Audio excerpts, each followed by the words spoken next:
আমাদের a to the power p plus Q a to the power 2r a to the power q plus r ভাগ a to the power 2p a to the power r plus p ভাগ a to the power 2q equal 1। এটা আমাদেরকে এই বাম পক্ষ equal কত 1 প্রমাণ করতে হবে।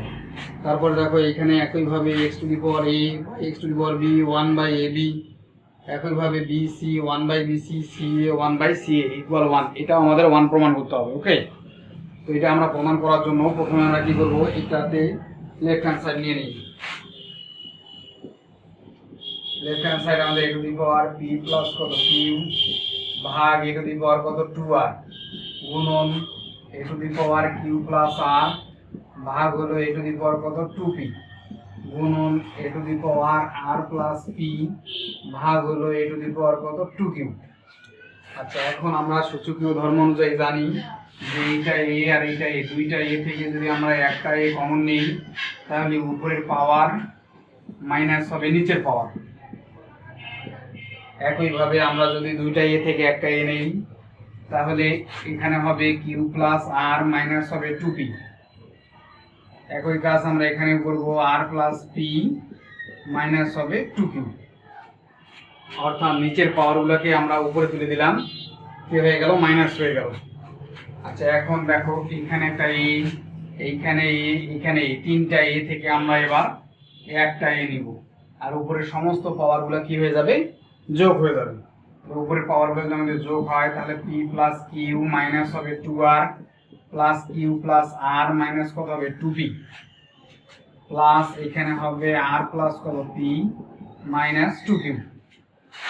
আচ্ছা, এখন দেখো এইখানে একটা p, এইখানে আবার একটা p দেখা যায়, দুইটা p, তাহলে 2p মাইনাস এখানে দেখো একটা 2p আছে প্লাস এখানে একটা q, এখানে একটা q, দুইটা q 2q মাইনাস এখানে দেখো 2q আছে মাইনাসে, এখানে হলো r, এইখানে একটা r, দুইটা r মানে প্লাস কত 2r আর এইখানে একটা মাইনাস আছে তাহলে মাইনাস 2r হবে।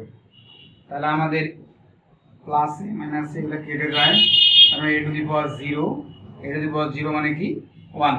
তাহলে আমরা আমাদের লক্ষ্যে পৌঁছায় গেছি, কত 1 ছিল আমাদের রাইট হ্যান্ড সাইড, তার মানে এটাই আমাদের কি রাইট হ্যান্ড সাইড।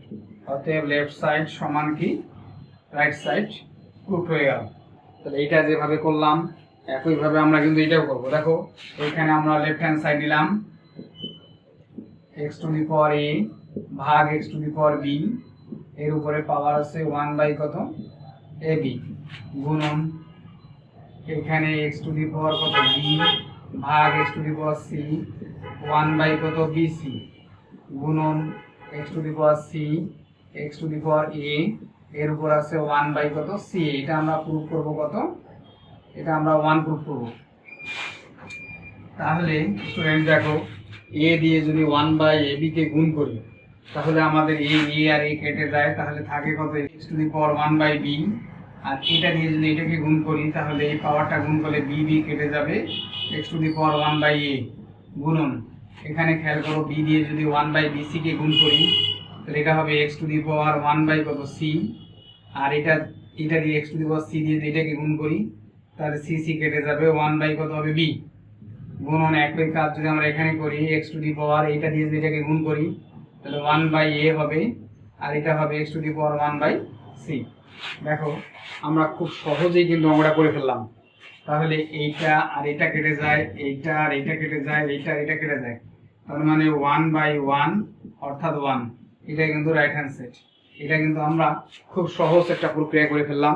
এটা আরো একটা প্রক্রিয়া আছে, আমরা উপরে পাওয়ার থেকে নিচের পাওয়ার বিয়োগ করে যদি এটার সাথে গুণ করে তারপরে লসাগু করে অঙ্কটা করি তবুও হবে, আর এটা এভাবেও করা যাবে। ওকে।